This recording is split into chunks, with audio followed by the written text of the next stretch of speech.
Selamat pagi, salam sejahtera. Terima kasih karena bersama dengan saya di Nazilin Unity Channel. Akhirnya tak tahan lagi dengan dakwaan kononnya kerajaan Madani, perpaduan ini ditolak oleh orang Melayu. Akhirnya Anwar Ibrahim dedah. Punca sebenar orang Melayu tidak sokong kerajaan.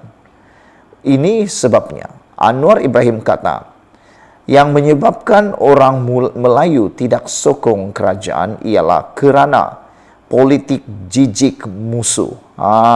Apa maksud Anwar Ibrahim tentang politik jijik musuh ini? Ikuti terus ulasan kali ini.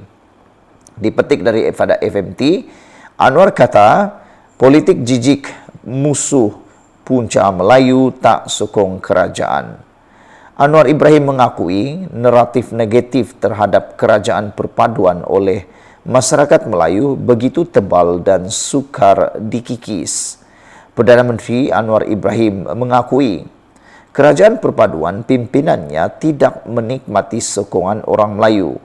Berikutan diasak tuduhan kononnya pentadbirannya tidak cukup Melayu dan Islam.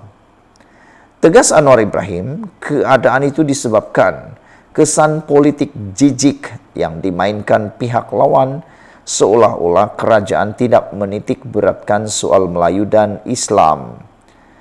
Ada kebenarannya, kata Anwar Ibrahim.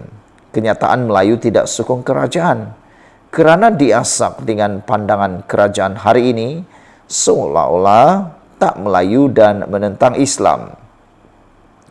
Ini seakan politik yang merupakan suatu fitnah yang menjijikkan, kata Anwar.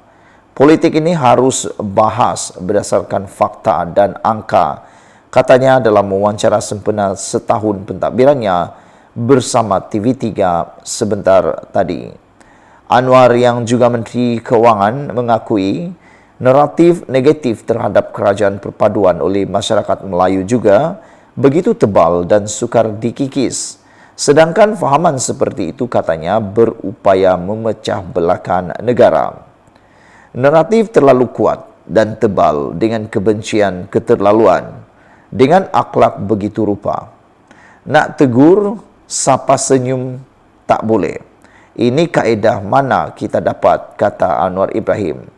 Anwar juga yakin kerajaan pimpinannya tidak goyah di sebalik kemenangan Perikatan Nasional PN pada PRK Kemaman dan kabar angin mendakwa pentadbirannya tumbang susulan peralihan sokongan ahli parlimen.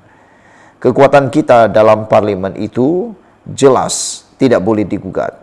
Ya, ada yang kata akan menyeberang. Kalau betul ada 50 hingga 60 orang, silakan. Saya tidak mampu menghalang, kata Anwar Ibrahim.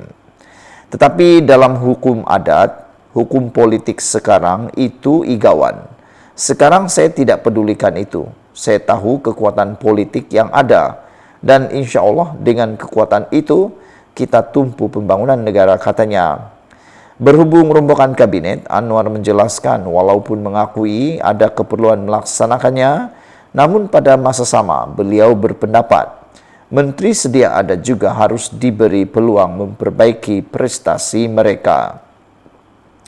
Rombakan itu perlu sekiranya prestasi menteri meleset atau keadaan menentu. Umpamanya kita terbentuk parti dengan gabungan. Rundingan harus diadakan. Penyertaan harus setimpal kekuatan parti. Setelah setahun buat penilaian adil, menteri harus diberi peluang untuk memperbaiki prestasi. Kemudian kalau ada penyesuaian berdasarkan pengalaman setahun itu, akan dilakukan menambah jika perlu, katanya. Rombakan jemaah menteri antara lain perlu dibuat untuk mengisi kekosongan jawatan Menteri Perdagangan Dalam Negeri dan Kos Sara Hidup yang ditinggalkan oleh Salahuddin Ayub yang meninggal dunia pada Julai yang lalu. Saudara-saudara sekalian, itulah dia pendedahan daripada Anwar Ibrahim. Mengapa orang Melayu tak sokong kerajaan? Puncanya, kata Anwar Ibrahim, satu saja, yaitu politik jijik musuh yang Anwar Ibrahim juga ibaratkan sebagai satu fitnah yang menjijikkan. Sekian dulu untuk kali ini. Jangan lupa tinggalkan komen Anda, tekan butang subscribe. Kita jumpa lagi. Bye-bye. Selamat pagi, salam sejahtera. Terima kasih karena bersama dengan saya di Nazilin Unity Channel.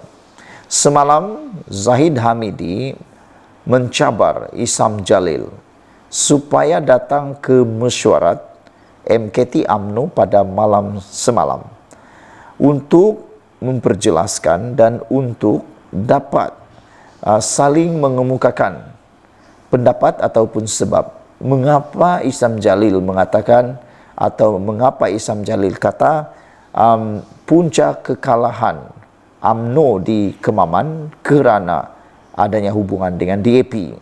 Dan selain itu, beliau juga mengatakan bahawa, Zahid juga mengatakan bahawa kalau betul-betul Isam Jalil itu nak kemukakan pendapat, diminta hadir ke mesyuarat MKT, yang mana Isam Jalil sudah pun tidak hadir sebanyak 3 kali, kata Zahid Hamidi. Hari ini akhirnya Isam Jalil menjawab persoalan Zahid Hamidi, menjawab cabaran Zahid Hamidi untuk hadir ke mesyuarat MKT UMNO. Tapi lain pula jawapan Isam Jalil ini. Isam Jalil jawab Zahid, mari berdebat kalau berani. Wah, pada pendapat saya, kalau berdebat memang Isam Jalil ada advantage-nya. Kerana kita tahu Isam Jalil mempunyai kebolehan untuk berdebat berbanding dengan Zahid Hamidi. Namun demikian, pada pendapat saya, buat apa nak berdebat untuk satu parti yang sama? Lagi pula, mereka kedua-duanya ialah pemimpin UMNO. Takkanlah mereka nak berdebat memperlihatkan kepincangan UMNO itu sendiri. Takkanlah pula mereka nak berdebat untuk memperlihatkan masalah dalaman UMNO. Jadi pada pendapat saya, tak perlulah Zahid Hamidi menyahut cabaran debat ini. Baru tadi Presiden UMNO arahkan saya untuk datang mesyuarat malam ini, kata Isam Jalil. Dia buat kenyataan akhbar secara terbuka. Saya sudah kata sebelum ini, yang saya kekal dengan pendirian saya untuk protes, dan selagi dia membuat keputusan untuk pergi pilihan raya dengan DAP, saya akan protes dan tidak akan hadir mesyuarat yang dia pengerusikan dan dia veto keputusannya. Ini penggal kedua saya dalam majlis tertinggi. Saya sudah baca apa yang dia akan buat dalam mesyuarat. Buat apa saya ikut kemahuan dia dan datang tadah muka di lubuknya, kata beliau. Kalau dia ikhlas, kata Isam Jalil, mungkin Presiden boleh tunaikan cabarannya untuk berdebat dengan saya sebelum ini di gelanggang yang natural, kalau dia berani, kata Isam Jalil. Saya harap Datuk Seri Presiden sedar dan menerima hakikat dan tidak berada dalam sindrom penafian bahawa lebih ramai orang-orang Melayu kini menolak UMNO oleh kerana keputusan Presiden untuk pergi pilihan raya bersama DAP selepas PRU 15. Jika keadaan ini berterusan, UMNO akan hancur dalam beberapa tahun lagi.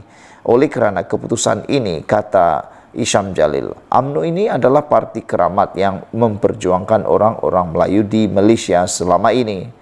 Usahlah kerana kepentingan diri, seluruh parti hancur lebur dibuatnya.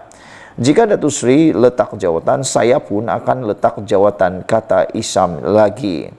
Kita sama-sama berkorban asalkan parti keramat ini dapat diselamatkan selagi ada masa.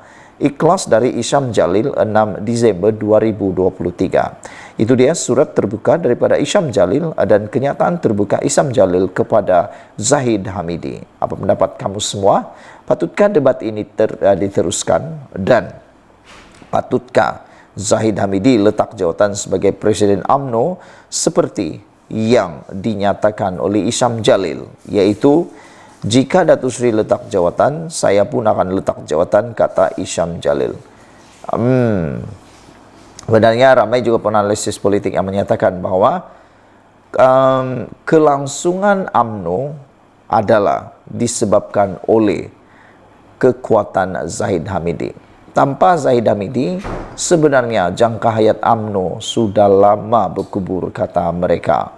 Apa pendapat kamu semua? Sila tinggalkan komen Anda. Jangan lupa tekan butang subscribe untuk mendapatkan isu terkini dari channel ini. Kita jumpa lagi. Bye-bye.